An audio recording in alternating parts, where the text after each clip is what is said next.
Homage to the fundamental teacher Buddha Shakyamuni. Homage to the wisdom warrior Manjushri. Homage to all the benevolent lineage masters. The supreme Dharma, infinitely profound and subtle, is rarely encountered, even in millions of eons. Now we are able to hear, study, and follow it. May we fully realize the Tathagata's true meaning. In order to liberate all sentient beings from samsara, may we all generate the supreme bodhicitta. We are now continuing to study the words of my perfect teacher. At the moment we are discussing the impermanence of life. The impermanence of life is a very profound instruction. This is the instruction that we should practice in our daily lives and familiarize ourselves with on a daily basis. Of course, the actual experience does not arise in our minds easily. It takes a lot of practice and reflection to develop properly. Therefore, I hope all of you listening to the class, please do not take these instructions lightly. Don't think of this teaching as just a preliminary or just about impermanence. These teachings are very simple, and I have heard them for a long time. You should not think in that way. You have not fully engaged in this mind training practice if you think like that. Even the truly accomplished monks and masters always feel that their understanding of impermanence is insufficient. That is how they always think. So we have to be firm with ourselves in our daily practice, because these realizations do not come easily. Therefore, we ask everyone to practice the impermanence of life carefully. During the practice, examine your mind again and again. After that, you will experience a sense of urgency. It is so true that all phenomena are impermanent. There's no time. It'll be too late if I don't practice now. This sense of urgency, or confidence, makes it easier to practice. Otherwise, most people in the world today, even though they know they will die one day, they always feel that it's not going to be today or in the next few days.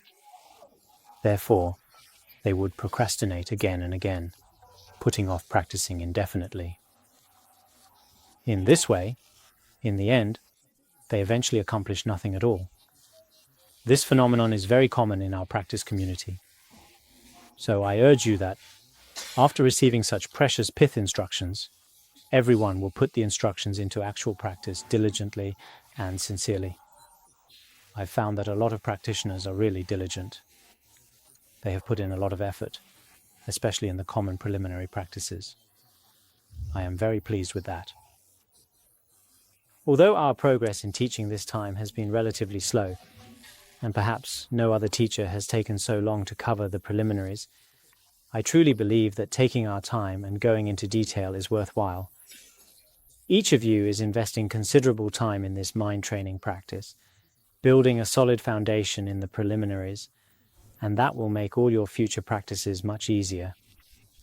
Therefore, after much consideration, I have intentionally chosen to teach extensively this time. Furthermore, we shouldn't think this is taking so long. Let's just get it over with. In fact, we have nothing more urgent. It would be possible to rush the teachings. I could just read the transmission in 2 or 3 days. The words of my perfect teacher is finished. I can say that. But in reality, without step-by-step practice, only the merit of a transmission would be received. You will not be able to get the real benefits. During these teachings, some of you will certainly gain great benefit. Others may start with enthusiasm but gradually lose momentum, beginning like a tiger but ending like a snake's tail, which means starting strong but fizzling out. In such cases, the benefit to yourself will be very limited.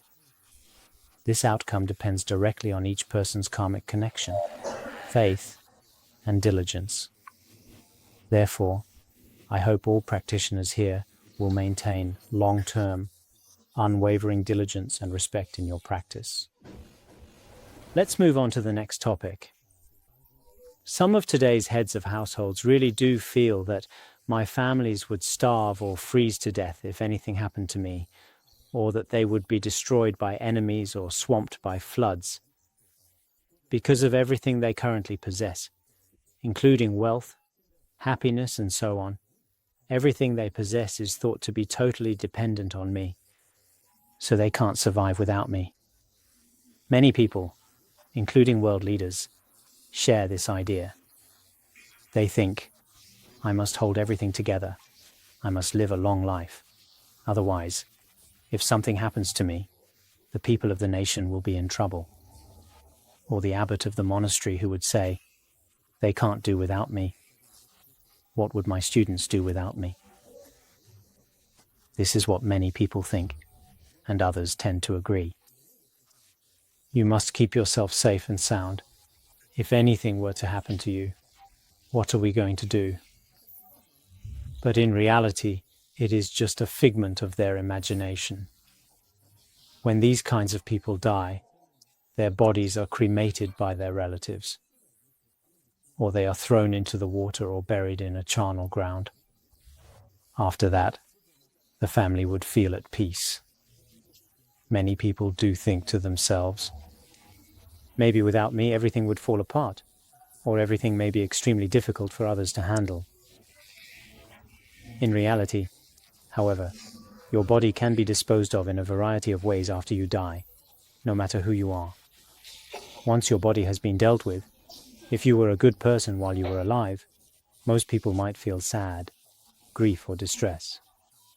However, after your body has been dealt with, everyone returns to their previous state of happiness and joy with a sense of ease, and that's it. Who had to die has died, and after the person is dead, as long as their body is taken care of after they die, it's over. This is very common in the world.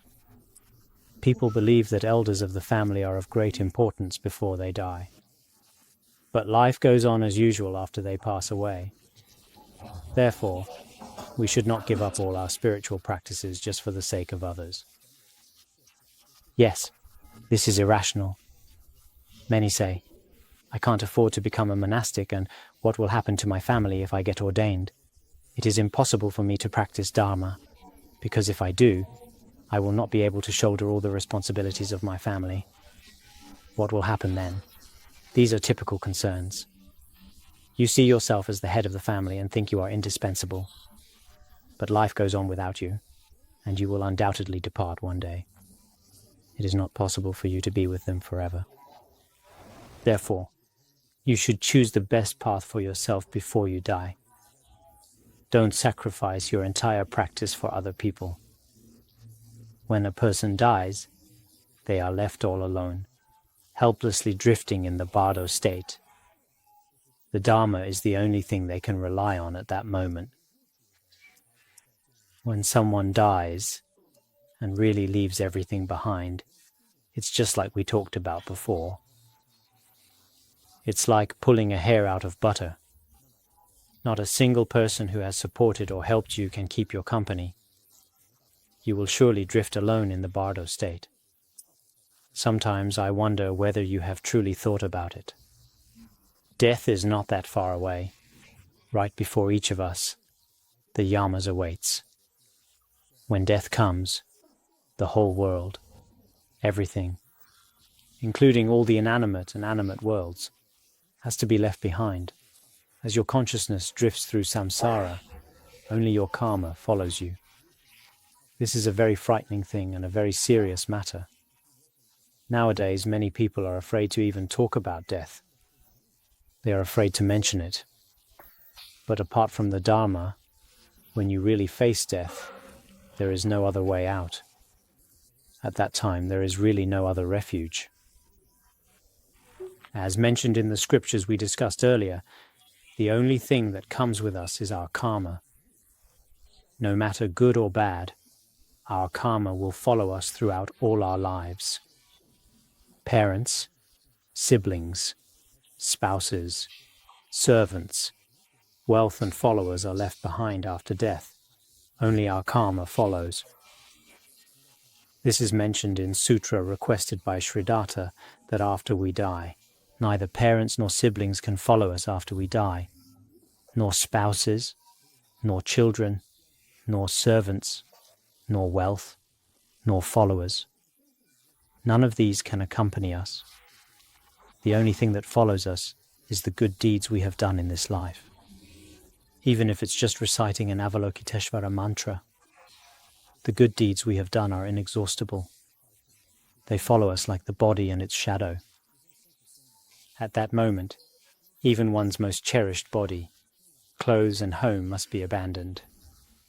Sometimes we visit the homes of deceased people who do not practice Dharma. We immediately realize that many people in this world are very unfortunate. They do not even believe in future lives, let alone do good deeds. Even if they do some virtuous deeds, it's just for worldly gain. They hardly ever think about future lives. Not only the worldly lay people, even some monastics do not care much about future lives. They only talk about the basic idea of karma in this very lifetime. What comes around goes around is all that some Dharma teachers talk about. They do not consider future lives to be important. Beyond that, they seem to take little account of it in their speech and actions. What are the prospects of my future lives? In fact, our future lives will be very long.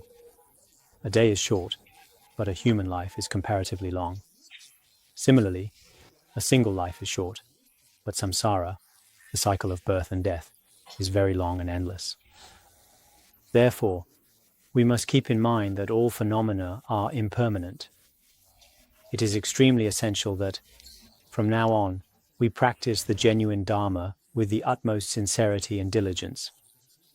It's not necessary to show any formality or to submit the nominal number of practice accumulations just to go through the motions with persons in charge. That's not necessary. Nowadays, some people study Buddhism for information or to become famous, but they don't really practice it. They should be aware of this themselves.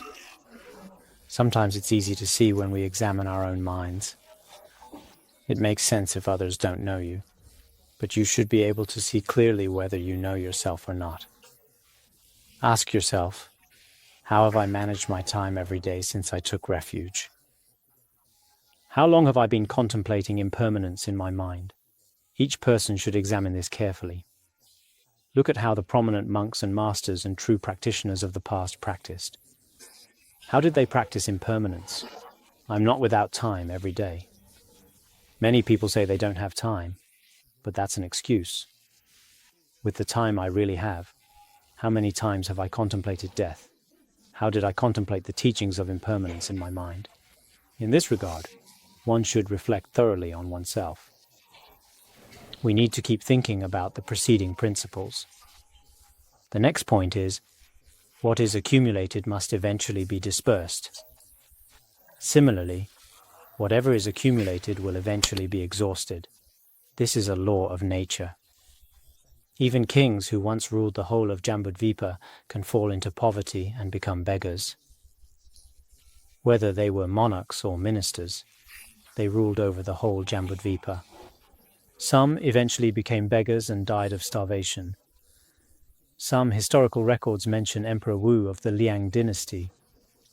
During his reign, he had power, wealth and influence at all levels. He was the object of much envy, but he was eventually captured by Jing Ho, and he is said to have starved to death near Taichung. There is such a scenario. So there have been many high officials and leaders in the world fallen into poverty and eventually starved to death. This phenomenon is quite common. Many people enjoyed a prosperous first half of their lives, but in the second half, they became destitute and starved.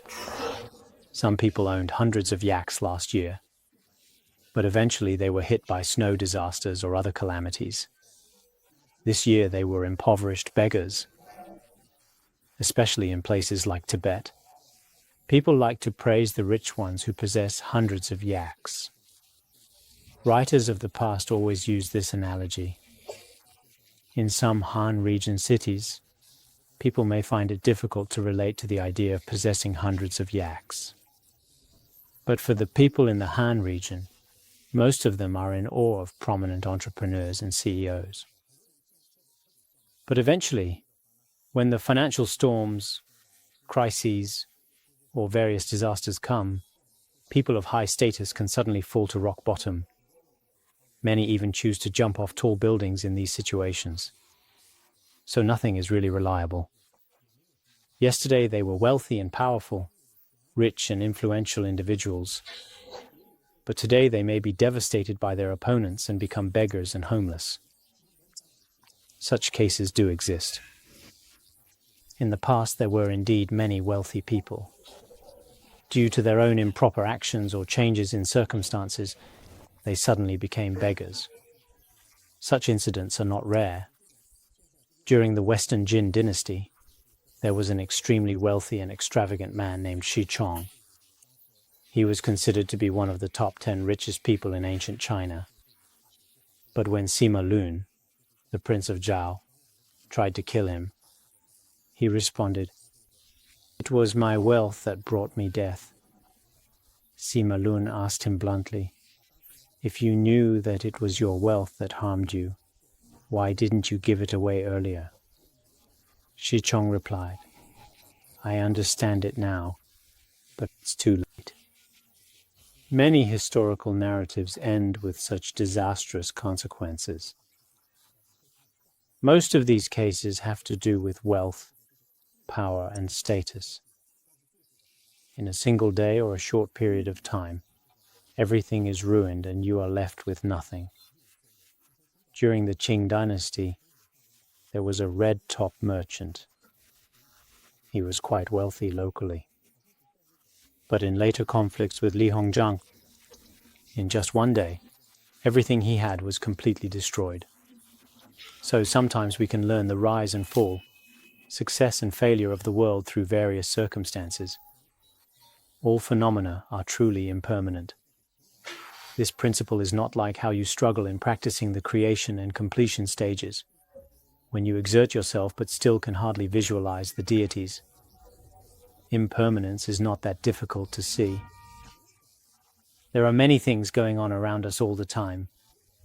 Reading the news or newspapers can help us to be aware. When I was in hospital in the city, I would always pick up a newspaper to read. Some doctors ask me, "Why do monks like you care about national affairs every day?" Honestly, it's not because I'm interested in worldly affairs. Not like people today who are fascinated by celebrities and singers. What they admire with all their heart I don't particularly enjoy. But when I open a newspaper, every day I see all kinds of disasters in the world. So many people dying, corrupt officials being arrested and sentenced. These situations have given me a deep understanding of impermanence, even though on the surface it's just newspaper reports. Maybe it's filled with worldly entertainment and leisure scenes. Monastics may find these readings useless, unnecessary, and even unfortunate. However, these reports can be beneficial to give rise to genuine compassion and renunciation, which makes reading news useful. Otherwise, I wouldn't read the newspaper every day. We do not have jobs or need to attend state meetings. Such things appear unnecessary for us. Sometimes understanding the rise and fall of the world, the impermanence of various worldly phenomena, is still necessary. It's also a kind of practice. Many facts that we see with our own eyes are enough to prove it. That wealth and possessions cannot last forever. One must be generous in giving. So our wealth, our status, nothing is really permanent. When we look at any status or wealth, we see them just as water bubbles or autumn clouds. Like summer dew, it disappears and cannot last. Those who don't understand impermanence, those who haven't studied Buddhism, at first, they chase after their goals desperately. Once they have it, they exhaust themselves trying to protect it forever. They always do their utmost to protect it, but it's impossible. Look at the autumn clouds. Trying to hold on to them is unrealistic. So if you have these possessions, use them without attachment. There's no need to be overly upset when they're gone. This is the effect of learning Mahayana Buddhism and the teachings on impermanence. We need to reflect deeply and repeatedly on these concepts. I hope that these ideas reach everyone and inspire deep reflection. I am not sure how many of you will reflect deeply, but I hope everyone knows that each principle is incredibly important. Always, in your daily activities, open the Dharma text and reflect carefully. We studied the word of my perfect teacher with great diligence. It wasn't just a matter of a day or two. It took a long time to practice. In the end, the ideas of impermanence and the preciousness of human life became quite evident. To be honest, it's not a matter of a day or two, or even a year or two. In a short period of time, there won't be any conviction about the precious human life or the impermanence of life. But in the long run, it will certainly improve year by year. Eventually, when it reaches a certain point, fame, status, wealth, and all the things that people in the world are particularly after will seem minor and unimportant to us, and we will generate such confidence. Next, we discuss what gathers must part. All gatherings will eventually part. During large marketplaces or pujas, thousands of people gather from many directions, but eventually disperse. Any gathering will eventually disperse. This is a law of nature. It's not because of bad luck or unfortunate circumstances. I think worldly people generally recognize these principles. It is said that the great trend of the world is to unite for a long time and then to separate for a long time and then to unite. This is the beginning remark written by Luo Guanzhong in his all-time classic Romance of the Three Kingdoms. This is how all the countries shift between convergence and divergence throughout history. These situations also show how impermanence unfolds. You can get the full picture by opening the pages of a history book. Every nation, clan, or group in the world experiences these ever-changing events. And when people from all directions gather in a particular place, or when a guru performs a great puja, people come from different places. But will they disperse after a while? They definitely will indeed. When the Grand Vajrasattva Puja begins this year in 2009, I think a lot of disciples from all over the nation will come to gather here. However, after the 8-day assembly is over, they will go back to their places. This is a natural law. Now the fourfold assembly members are gathered in this Dharma hall learning together. Yet in a few years, many will vanish from sight, some passing from this world entirely. Consider our current situation at the Bodhi Institute and in many other groups. People study together both online and in person. These practitioners, once strangers to each other, have gathered to learn the Dharma together. But in a few years, like any school we've attended, where teachers and students once studied together in the same classroom, we too will disperse. Only memories remain of those times. But such gatherings are nowhere to be found ever again. We must understand this truth deeply. All gathered must eventually part ways. Though we now live together in harmony as teachers and students, as masters and servants, as sponsors and recipients, as friends, siblings, and spouses, no matter how much love we share, separation is inevitable. Now many teachers and students stay together harmoniously, never wanting to part. But as the past great masters have taught us, such times of being together are brief. Though a teacher might wish to remain in one place, teaching Dharma among the disciples for a long time, that is not possible either.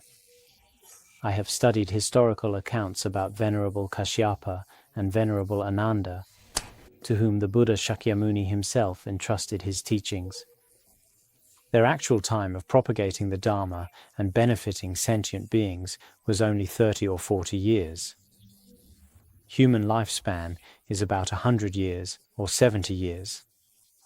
The time for a guru to propagate the Dharma is certainly limited. It's not possible to teach in one place forever. It's simply impossible. And as disciples, though we wish to receive teachings forever from a genuine master, this is not possible.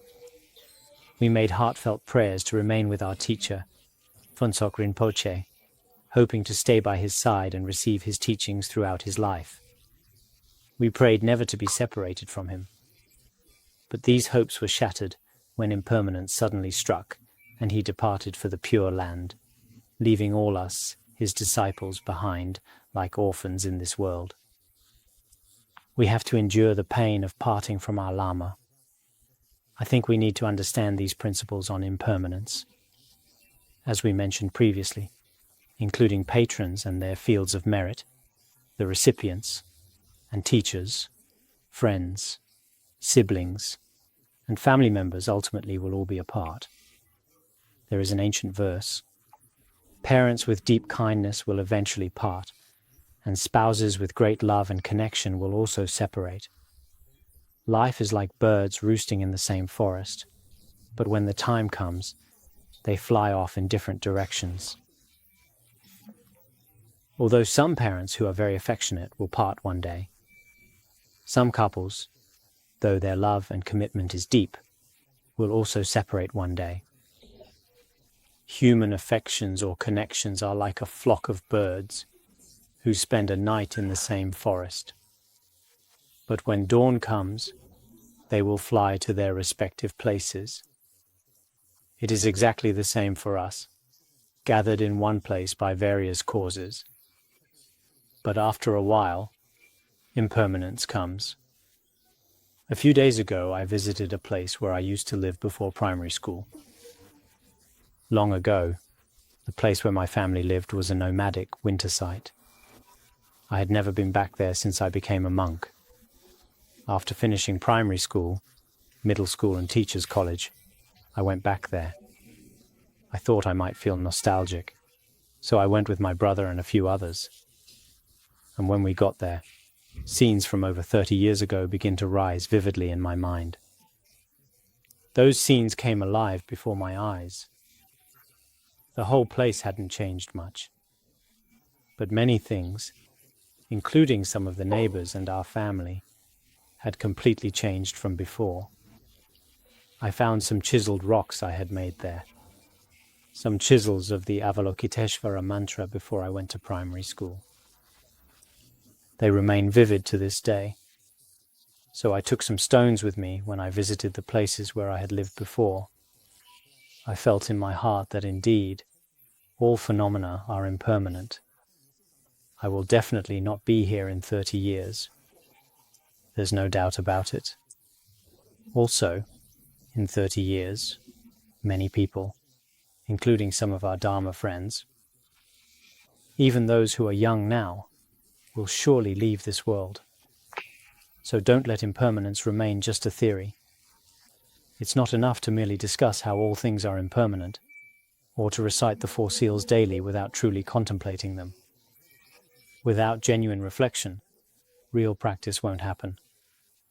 And it is a great loss if we don't practice in this life. Many elderly people in Tibet have developed a deep understanding of impermanence. Many elderly Tibetans think this way: I will likely die this year or the next. They constantly feel life's fleeting nature. Carrying this urgency in their hearts, they focus on completing their mantras and virtuous practices within the year. Yet, some practitioners, regardless of age, lack this awareness. They think, death is far away. I'll have time for practice 20 years from now. This is why meditation on impermanence is so crucial. When death comes suddenly, or when we meet with unexpected misfortune, we part ways with everyone immediately. It just shows that nothing is certain. Sudden death and unexpected accidents, like car crashes, do happen. Though we are gathered together now in numbers, eventually we must each take our separate paths. This is the reality we must face. No doubt our joy and happiness will come to an end. Many of us hope to stay here in Larungar forever. It is such a sacred environment for learning and practice, but this may not be possible. As the poet and thinker, Wolfgang von Goethe once said, "Your happiness will eventually come to an end, no matter who you are, and the last day will undoubtedly come." Although these poets are not Buddhists and do not meditate on impermanence in the manner of Mahayana practice, they also understand that there is no such thing as eternal happiness. It is not a possible reality. Dharma friends, relatives, and so on now live together. In the near future we will definitely part ways. So don't harbor anger, don't speak harshly, and don't quarrel. Especially don't escalate anger to physical conflicts. We are only temporarily gathered together. Why engage in conflicts? While we have all such good conditions, why to tint it with anger, quarrels, fights which are all unnecessary disharmony? In fact, when we gather together, this is a very good tendril. We should cherish these conditions. We should understand that we will not stay together for long and will soon separate. So, in the short time that we have left, let us learn to love and respect each other and live in harmony.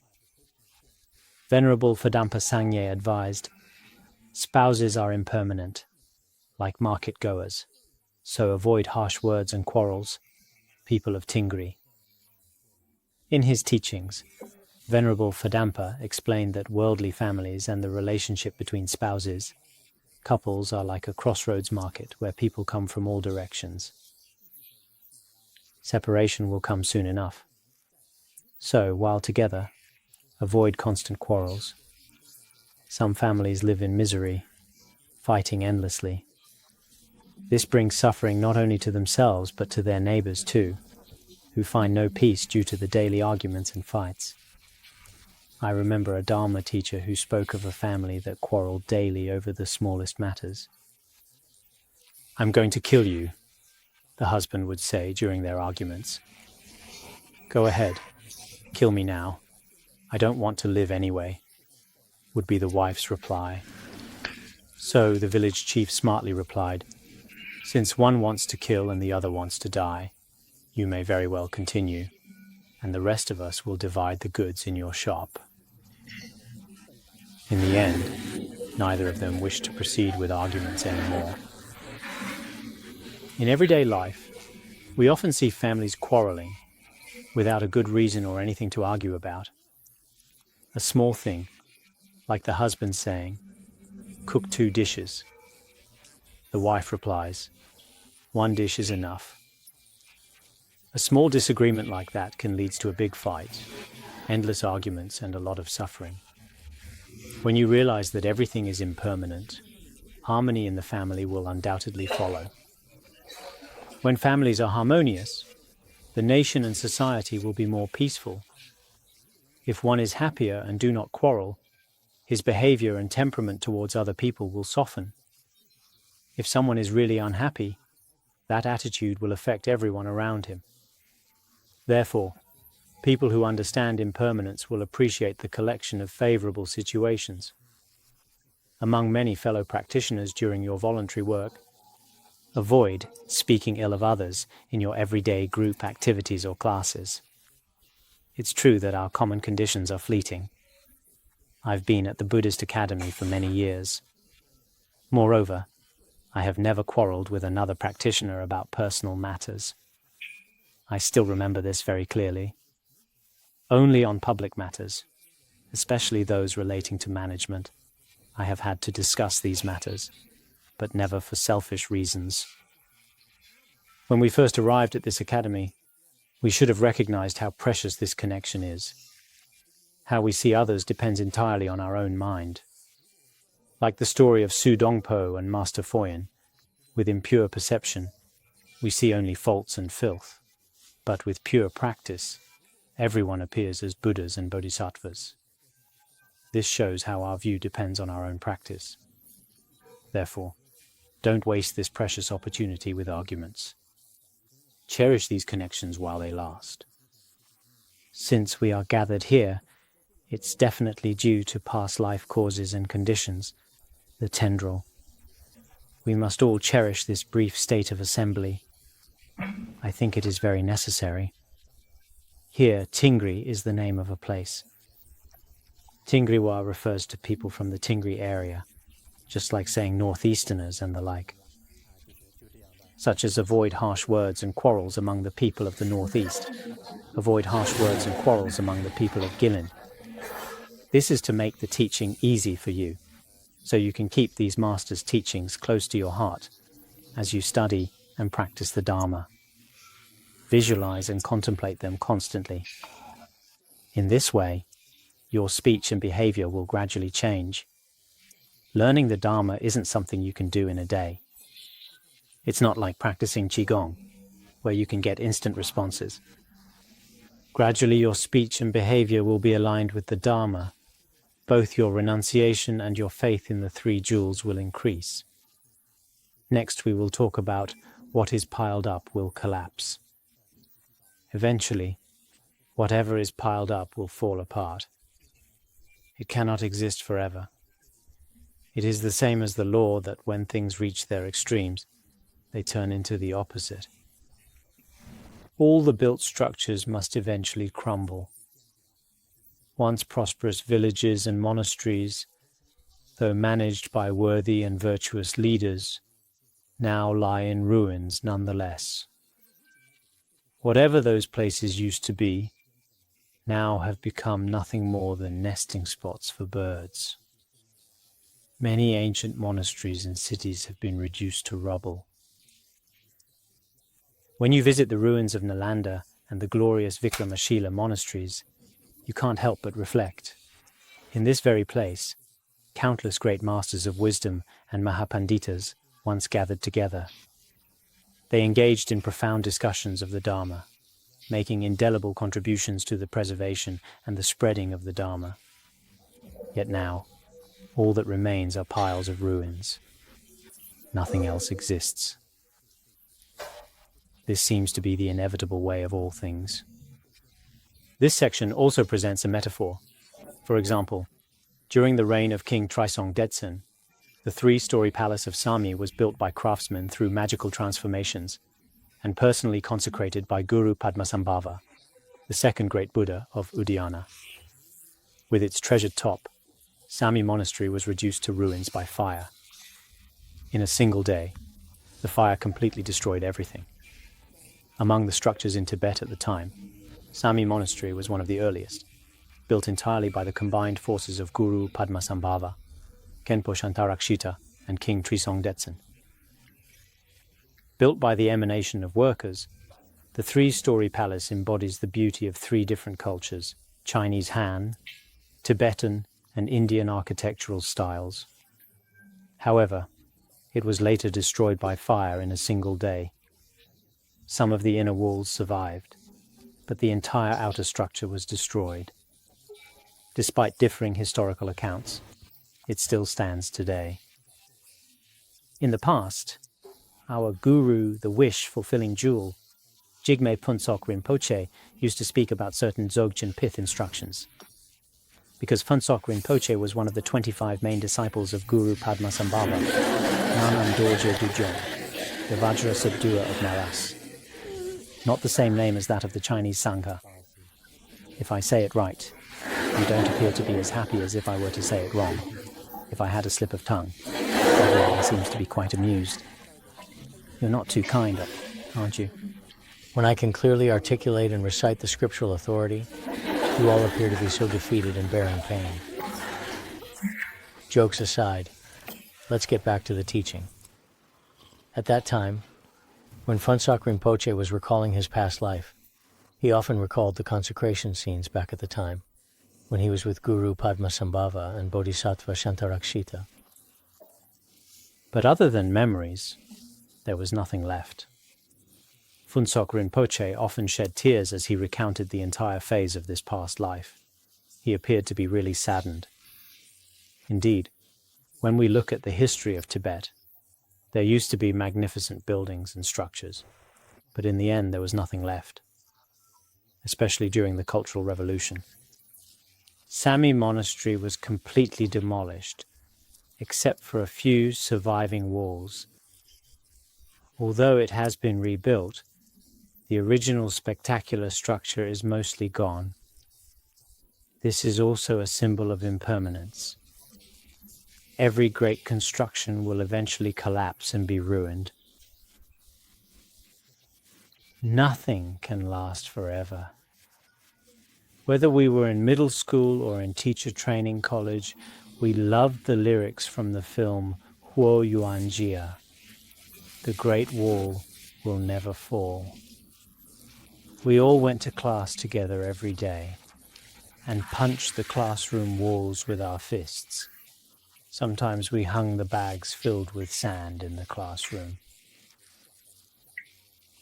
After our evening study, we would start boxing while singing the lyrics. At that time, we really thought that the Great Wall was an invincible barrier. But after learning about impermanence, the Great Wall is also susceptible to decay. When I visited Beijing, I found that the Great Wall was built with the bricks and tiles of the past, probably of even lower quality than today's structures.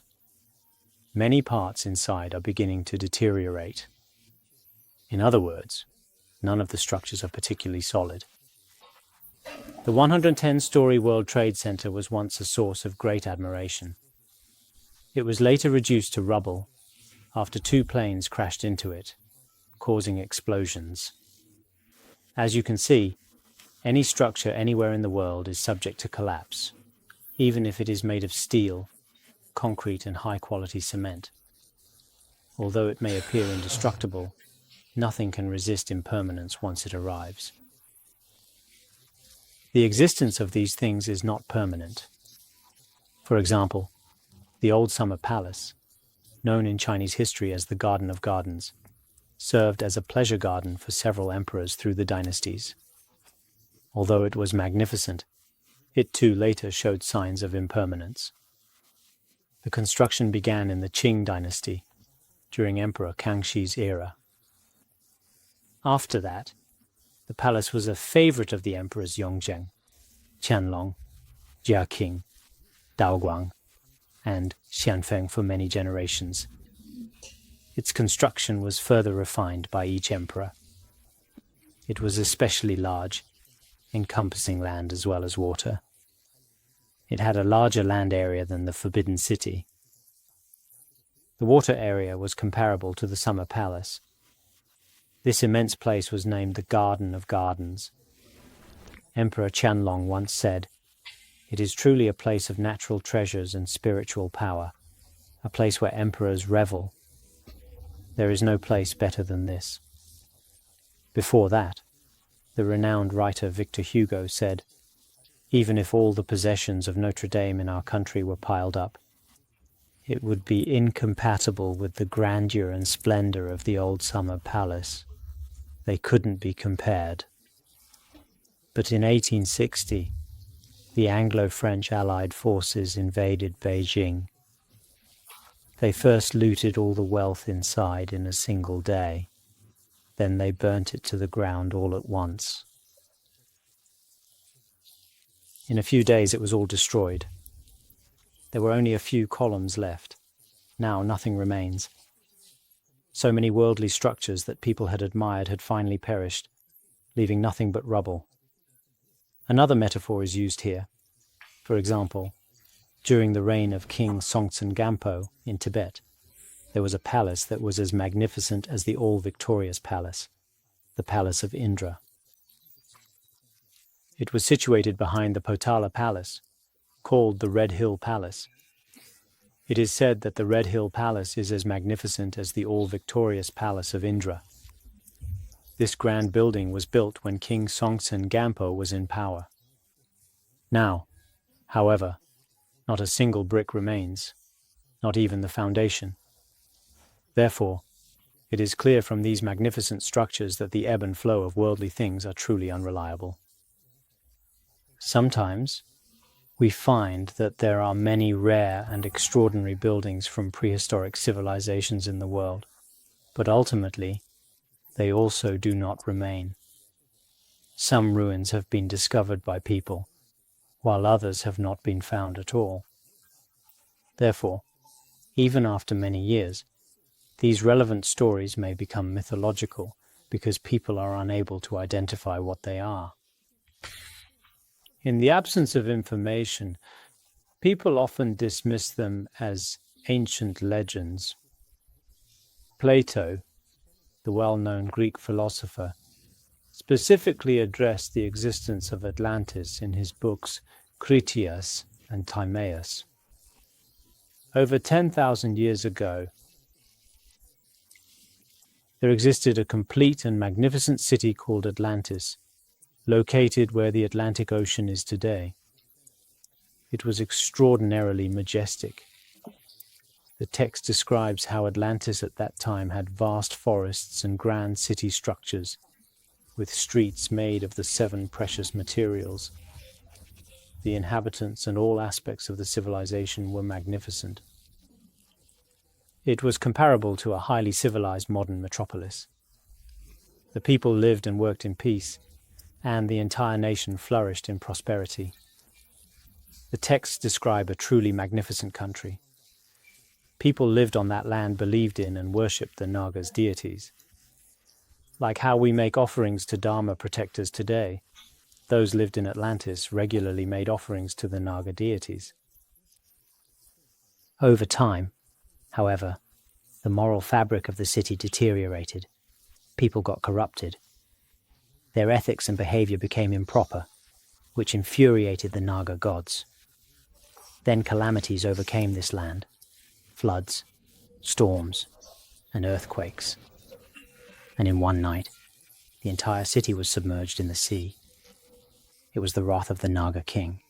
The city was submerged and buried in the ocean. Nothing remains except for the underwater world and architectural ruins beneath the sea. All its inhabitants have completely vanished. It exists now only as a legend beneath the ocean waves. Plato insisted that his description wasn't fabricated or invented, but rather a true account of a city that existed in the past. However, only stories about it passed down through generations. Some consider this to be a mythological tale, while others believe it actually happened. At a time when mankind had not fully developed recorded history, such events and accounts did exist. In February 2009, a British scientist called Bamford, when he looked at a 3D map of the seabed using Google Ocean software, he discovered traces and ruins of ancient structures and cities where people once lived. So now, many archaeologists and historians are turning their attention to the mysterious aspects of human history, according to Plato's long-ago statements. They used to think it was a myth and not take it very seriously. But now, with some special scientific equipment, they are exploring the area. They have discovered countless underwater cities once inhabited by humans. The cities are submerged, but not completely gone. These occurrences will eventually be discovered by mankind, and once found, they must be acknowledged. We may not be able to articulate these scenarios of earlier buildings, of human survival and their eventual extinction. Therefore, they are sometimes beyond the capacity of our eyes and diluted thoughts. We simply can't measure them, including many historical buildings, places of human habitation. Especially after many generations, we can no longer describe them. I once visited a huge ruin in the Tibetan region. When I was very young, those walls were still standing. I discovered many ancient bones and various artifacts among the stones and earth mounds. This is why it's truly important to contemplate impermanence. We too are merely part of contemporary humanity. Yet what will we leave behind for future generations? This is something we should deeply consider. For me, Contemplating impermanence is something I deeply appreciate. All actions and experiences serve as spiritual friends teaching impermanence, like wonderful texts revealing its truth. Through our daily conduct, our actions, speech, and mindset, we must understand this truth in many ways. So what's the point of clinging to what are now wormhole-like cities, houses, temples, etc.? They are indeed like wormholes, regardless of our homes, status, or wealth. It is not worth getting too attached to these things. Oh, my house. Today I begin to build a house. I'm paying for this house in installments. It's true that many city dwellers are very exhausted. The people who practice in the mountains also spend a long time building houses. They build houses this year and next year. They never practice well. They just build houses well. What good is that in the end? They should follow in the footsteps of the prominent monks and masters of the Kagyu lineage. What did they do? They left their homes. You see, you are happy again. I read one word wrong. They went to foreign lands and lived in caves. They lived with wild animals day and night. They cast aside concerns for food, clothing, and reputation. These true great masters left their homelands for unfamiliar places, living in mountain caves and thatched huts, sharing their days with wild beasts. Regarding food and clothing, they lived lives of contentment with few desires. Unlike people today who maintain such high demands, insisting on expensive clothing and exotic delicacies. Such lifestyle choices lead to the accumulation of terrifying karma. Ultimately, they relied entirely on the four reliances. What are the four reliances? Mind relies on dharma, dharma relies on poverty, poverty relies on death, and death relies on dry ravines. These are the four reliances of the Kadampa tradition. This means that our minds must rely solely on the Dharma, not depending on anything else, just on the Dharma. And the Dharma is truly attained through poverty. If you are immersed in luxury and extravagance every day, you won't necessarily attain the Dharma. Living simply and modestly is the key to successfully practicing Dharma. So Dharma is based on poverty. But that doesn't mean you have to give up all your possessions. Becoming destitute is not the point. Wealth can be a great obstacle to practice. Then poverty is based on death. This kind of poverty is not an initial situation after ordination, when nothing is needed. Life gradually becomes richer and more prosperous, and if you die rich, it means that your practice has been ineffective. Nowadays, many monastics haven't really done well in this respect. Every Kadampa practitioner is like Milarepa. Many of them passed away in caves without any worries. This is how they spent their whole lives. Of course, this can be a bit of a challenge for those who live in cities. It's enough simply to avoid insatiable greed. As for death, it should occur in mountain valleys, not in cities or hospitals. Some practitioners, when they know death approaches, specifically seek out solitary places to die. I feel that without high spiritual attainment, it's better to die in a monastery. Yes, a monastery is best. The eminent monks and masters of the past often did this. Numerous eminent monks and masters of Chinese Buddhism also followed this example. They died in huts or in caves. You will find many such stories in the biographies of eminent monks. Even when they became ill, they stayed away from the cities. Of course, as practitioners, we still need to rely on medical treatment. But we should also think about dying in a very pure and timeless way. For example, a monk who consistently upholds the pure precepts after ordination. When they die, they have maintained virtue from the beginning to the end. In fact, a practitioner should lead a simple and modest life and have no conflicting lifestyle. At the time of death, it is most fortunate to die in a very pure state.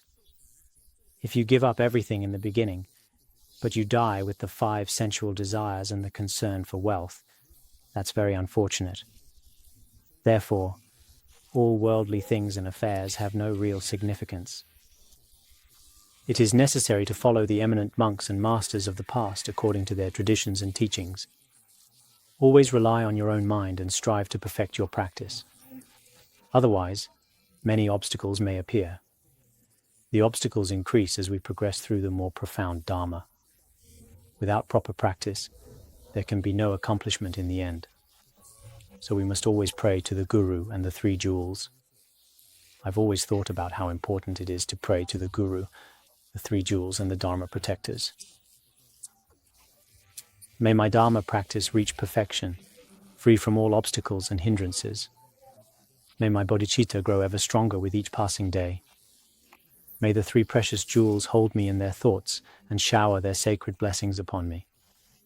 This deepest of aspirations is truly essential. And here we shall end today's teaching.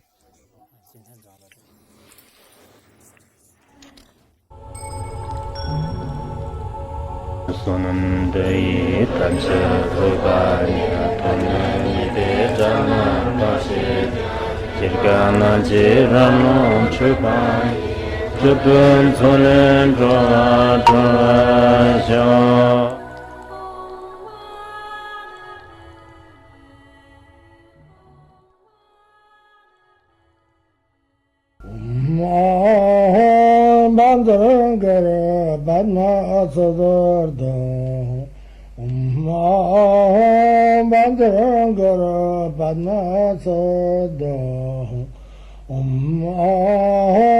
Bandara Badna Sadarda